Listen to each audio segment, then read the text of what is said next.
Man, that's tough, isn't it?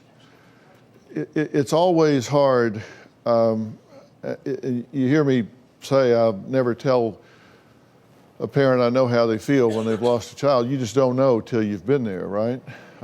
You can't know. But the point I want for all of y'all to take away is grief is very individual, and particularly if you and your significant other have a loss, maybe of a parent or a family member or whatever, you can't get frustrated if your partner's at a different place than you are, because you move at different paces. And there'll be days where it's just terrible for you and your partner is up more, and that's the day that they can help you. And then there'll be days that they're down and you're up and you can help them.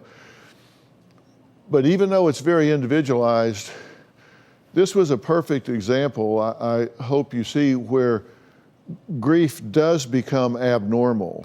I first want to talk to you two.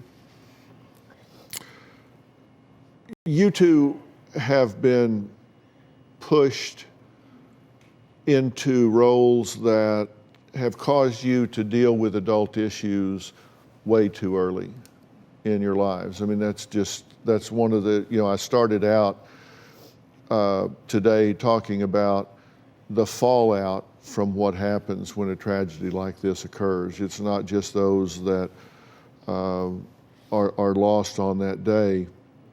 The trickle-down effect throughout the whole family tree is terrifically powerful, and it's impacted you. I mean, at 15, you say you're having to be the man of the family, and so you're not able to grieve yourselves because you're trying to nurture and you're doing what we call upstream management.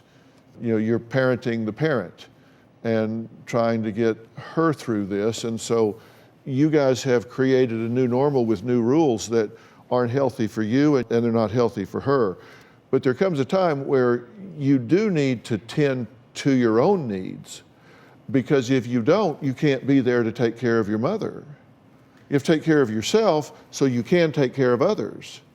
Because if you become emotionally bankrupt, you can't give away what you don't have. You have to take care of yourselves as well. And you want them to. And that's why you've agreed to come here, because you're saying, I realize what I'm doing is not okay. But no one has questioned your heart. I don't question that you love these boys. You've not heard me say that.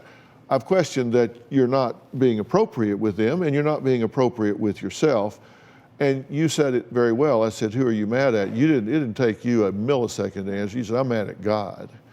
And that is exactly what I would expect you to say. And you're venting at available targets. Family's available, this guy's available, she's available, he's available. You vent at who's there, but you're mad at God. It's okay to cry, it's okay to hurt, it's okay to withdraw, it's okay to shut down. And it doesn't matter whether it's 3 months or 6 months or a year, but there is a point where you say, okay, at some point you need to have advanced to a different level, even if it's not a better level, a different way of adjusting. And if instead it's rage, depression, alcohol abuse, child abuse, that's when you've got to go out and get that person and bring them back. And do you agree that's what was happening here? And you heard I asked, who are you mad at? I'm mad at God. So she's still stuck at that phase. And the reason she's stuck at that phase is because when the pain got so bad, then she would get drunk and never go past that phase. So she got stuck right there every time, medicated, got stuck there every time, got medicated, stuck, got medicated, and never progressed past that. And then so pretty soon you just get in that cycle, and so your serotonin uptake goes bad and you start to get depressed, and now you're in a big problem. And that's the kind of situation that could be a double tragedy if you don't get involved. That's why I say you see something, say something, and then do something. This was at a point where somebody needed to do something, because it was getting pretty it was getting pretty bad. So anyway, watch, if you see somebody grieving, watch for if it's changed from grief to something more than that. So anyway, I feel like a burden was lifted with them today. I think she's glad to have the help. So we'll see what happens.